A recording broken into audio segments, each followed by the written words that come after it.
अस्सलाम वालेकुम क्लास। तो आज हम पढ़ रहे हैं, हमारा सबक है मालूमात आमा का सबक बाब नंबर 5। हम साइकी में मौजूद इबादत का हैं।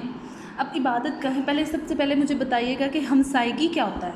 हमसायगी जो हमारे इर्द गिर्द रहते हैं ना, हमारे घर के इर्द गिर्द जो लोग रहते हैं उसको क्या कहते हैं, हमसायगी, ठीक है, जिसको हम मोहल्ला भी कह सकते हैं। अब आगे हम इबादत गाहें। अब इबादत गाहें क्या होती हैं, जहाँ पर हम इबादत करते हैं, जहाँ पे लोग मुसलमान लोग जो है वो इबादत करते हैं। आप लोग कहाँ पे जाके इबादत करते हो, नमाज कहाँ पे पढ़ते हो, मस्जिद पे जाते हो, ठीक है।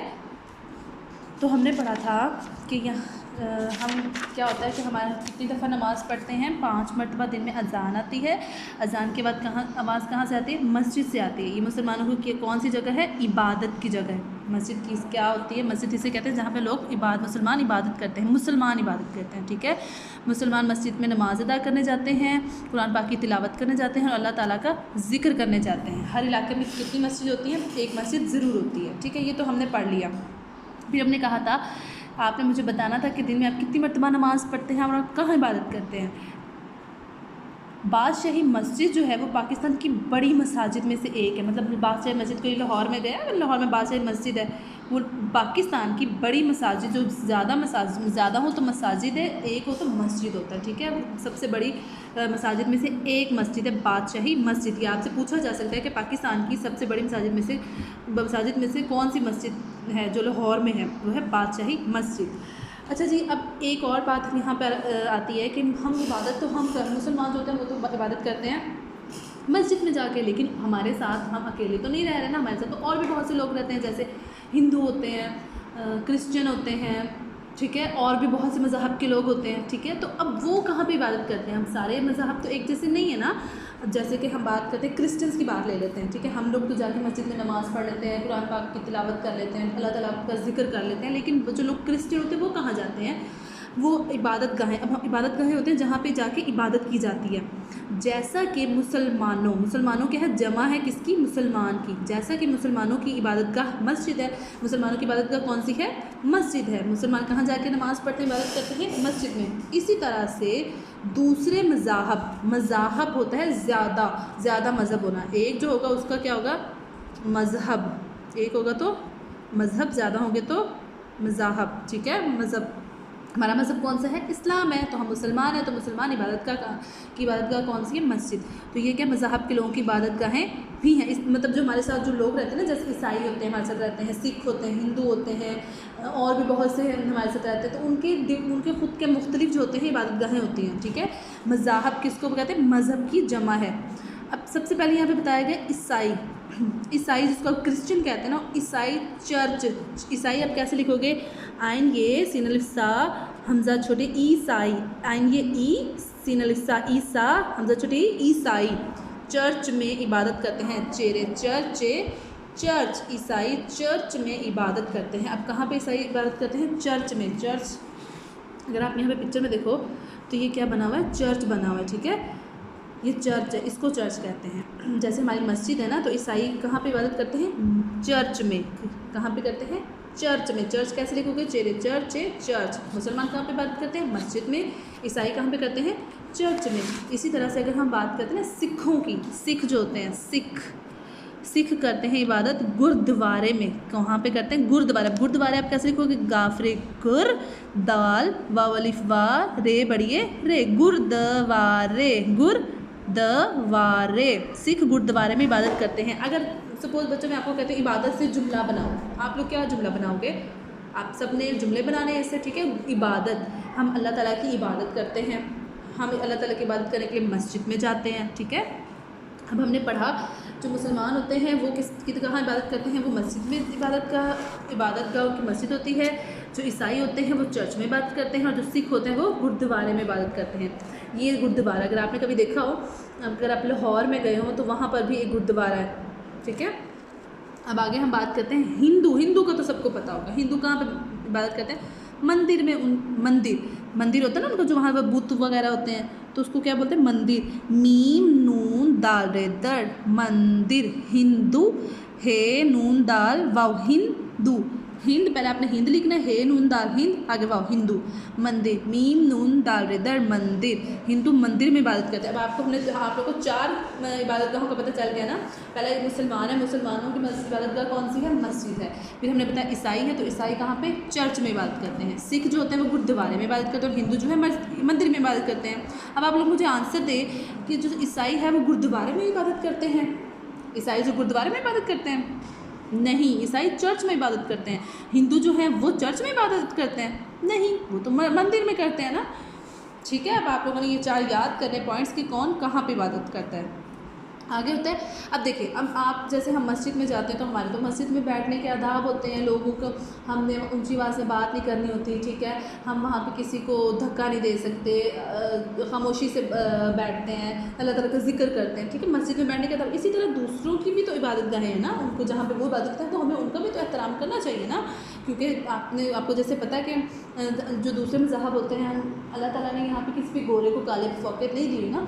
तो मतलब कि अगर हम यहाँ पे किसी को हमें तंग नहीं करना चाहिए कि आपका मज़हब ये है तो उनकी रिस्पेक्ट नहीं करनी, उसकी इज़्ज़त नहीं करनी। हम तो मुसलमान हैं, हमारी तो मस्जिद है, तो भाई हम सिर्फ मस्जिद की ही का एहतराम करेंगे। नहीं, क्योंकि हम दूसरे लोग भी यहाँ पे रह रहे हैं ना, जैसे मंदिर, चर्च और गुरुद्वारा, ये तमाम मकामात इबादत के लिए, उनके तो इबादत के लिए ना। हमारे मकामात जमा किसकी? मुकाम की। मुकाम होता है जगह, कोई जगह होना।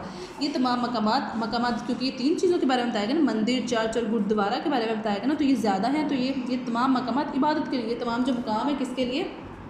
इबादत के लिए हैं।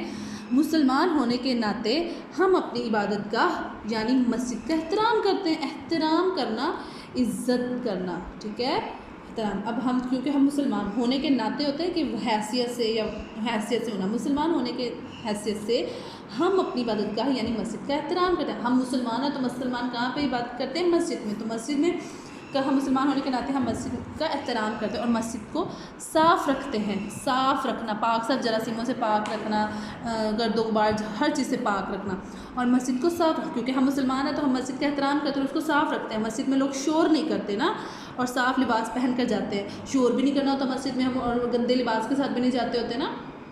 तो ये हमारे मस्जिद के एहतराम है, उनके आदाब हैं कि क्या आदाब है। एक तो मस्जिद में को साफ़ रखना चाहिए, लोगों मस्जिद में शोर नहीं करना चाहिए। तीसरा जो है लिबास जो होता है हमारा, जो कपड़े होते हैं, साफ़ लिबास आप कह सकते हो, कपड़े जो आप पहनते हो, ठीक है।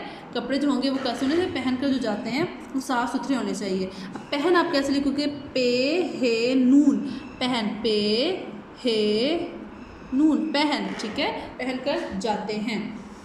अब आपको पता चल गया कि हमारे मस्जिद में जो बैठने के, मस्जिद में जाने के क्या आदाब हैं। मस्जिद को साफ़ रखना है, लोग मस्जिद में शोर नहीं करना, और साफ़ लिबास पहन कर जाते हैं। अब ये तो हो गया कि हमारी अपनी मस्जिद का एहतराम है, लेकिन दूसरे भी तो मज़हब है ना, उनका भी तो एहतराम हम पे लाजिम है। इसी तरह दूसरे मज़हब की इबादत गाहों का एहतराम भी हम पर लाजिम है। इससे हमारे इलाके में अमन और खुशहाली की फ़िज़ा कायम रहती है। अमन और खुशहाली, सुकून रहना, अमन और खुशहाली। अमन लिख के अलिफ मीम नून, अमन वाव, अमनो खुश, खेवा खोशिन खुश, अलिफ हा लाम छोटे, खुशहाली इसको कहते हैं सुकून।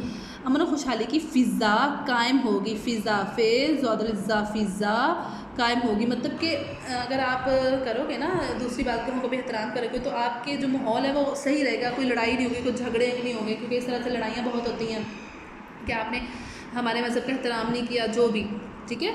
तो अब आप लोगों ने मुझे ये बताना है कि जब आप और आपके वालिद मस्जिद जाते हैं तो क्या वो मस्जिद के आदाब का ख्याल रखते हैं या नहीं रखते, और आपके दूसरे मज़हब के एहतराम करते हैं, वो भी बताइएगा। क्या आप लोग आप लोग पहले मुझे ये बताइए कि आप लोग अपने मज़हब के बारे में क्या जानते हो, हमारा मज़हब कौन सा है और क्या उसमें होता है, क्या क्या है, सब कुछ। ये सब कुछ आप लोगों ने अपने पेरेंट्स के साथ डिस्कस करना और उनको बताना भी, और फिर मैं भी आपसे पूछूँगी, ठीक है। अच्छा जी, अब आपने एक और काम करना है। अब आप लोगों का जो मज़हब है वो तो हो गया, ठीक है। अब आप लोगों ने अपने ना पेरेंट्स से, अपने वालिदैन से, आपके जो टीचर्स हैं जिनसे भी, उनसे पूछना है कि दूसरे मज़हब जो होते हैं उनकी इबादत गाहों के बारे में पूछना। जैसे आपने पढ़ा ना, हिंदू जो मंदिर में जाते हैं, ईसाई चर्च में जाते हैं, और सिख जो गुरुद्वारे में जाते हैं। तो अब आप लोगों ने ना अपने उनसे पूछना है कि ये वहाँ पे क्या होता है, ये कैसा होता है, ये सारी डिटेल आपने पूछनी है। अपने जो दोस्त हैं उनसे भी वो शेयर करनी है, ठीक है। अब जैसे यहाँ पे है इबादत का मतलब होता है इबादत करने की जगह, तिलावत करना, बुलंद आवाज़ से पढ़ना या बार बार दोहराना। खुशहाली का मतलब है अच्छी हालत।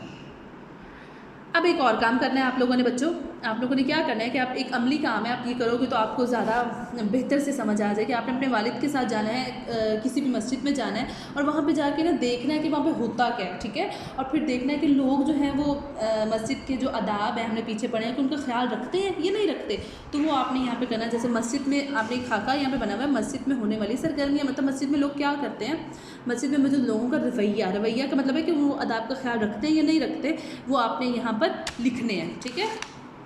उसके बाद यहाँ पे क्वेश्चंस हैं, ये आप लोगों ने सॉल्व करने हैं। जब आप देख लोगे ना पूरा चैप्टर इसको रीड कर लोगे, जब आपको याद हो जाएगा तो आपको ये बड़ा इजी से आप कर लोगे। मस्जिद से मुराद कौन सी जगह है, मस्जिद से मुराद कौन सी जगह है, मुसलमान इबादत की जगह जहाँ पे मस्जिद में नमाज जाके पढ़ते हैं। लोग मस्जिद क्यों जाते हैं, नमाज़ पढ़ने के लिए। मुसलमान कहाँ नमाज अदा करते हैं, मस्जिद में। तीनों को आंसर ये क्यों हो गया। दूसरे मज़हब की इबादत गाहों के नाम बताने, अब इबादत गाहों के नाम बताने, जस्ट गुरुद्वारा है, चर्च और मंदिर। इबादत के लिए चर्च कौन जाता है, अब आप लोग मुझे बताएं इबादत के लिए चर्च कौन जाता है, ईसाई जाते हैं। इबादत के लिए गुरुद्वारा कौन जाता है, सिख जाते हैं। हिंदू इबादत के लिए कहाँ जाते हैं, मंदिर जाते हैं। हमें मस्जिद में कैसा रवैया रखना चाहिए, हमें मस्जिद में कैसा रवैया, हमने अभी पीछे पढ़ा ना कि उस पर इज़्ज़त एहतराम से हमने शोर नहीं करना चाहिए, ठीक है। हमें दूसरे मज़हब की इबादत गाहों का कैसे एहतराम करना चाहिए, जैसे हम अपनी मस्जिद की करते हैं सेम हमें वैसे करना चाहिए ना एहतराम। हमें तमाम इबादत गाहों का एहतराम क्यों करना चाहिए, क्योंकि अल्लाह ताला ने हमें ये इससे लड़ाइयाँ झगड़े नहीं पैदा हो गए। तो हमें अगर हम अब जैसे हम अपने मज़हब का हम अपनी इबादत गाहों का एहतराम करते हैं, इसी तरह दूसरों का भी करना चाहिए। हम अपने इलाके में अमन खुशहाली कैसे कायम रख सकते हैं, दूसरे मज़हब का एहतराम करके उनकी इबादत गाहों का। पाकिस्तान की कौमी मस्जिद का नाम बताना, ठीक है आपने। अच्छा जी, अब यहाँ पर क्या है, दर्ज तस्वीर गौर से देखिए और बताएं कि इन इबादत गाहों का मुताल्लुक किन मज़हब से है, ठीक है। आपने ये देखना और ये खुद बताएंगे, अब मैं नहीं बताऊंगी, आप लोगों ने खुद देखना है। ये मस्जिद नबवी बनी हुई है, देखिए नाम से मैं पता चल गया। ये क्या बना हुआ, ये प्लस का जो साइन है, अगर आप इसको देखो प्लस का एक साइन है, ये किसके लिए बता रहा है, ये किसको शो कर रहा है और ये किसको शो कर रहा है। ये आपने खुद अपने आपके वर्कशीट्स होंगे उन पर आपने सॉल्व करना है।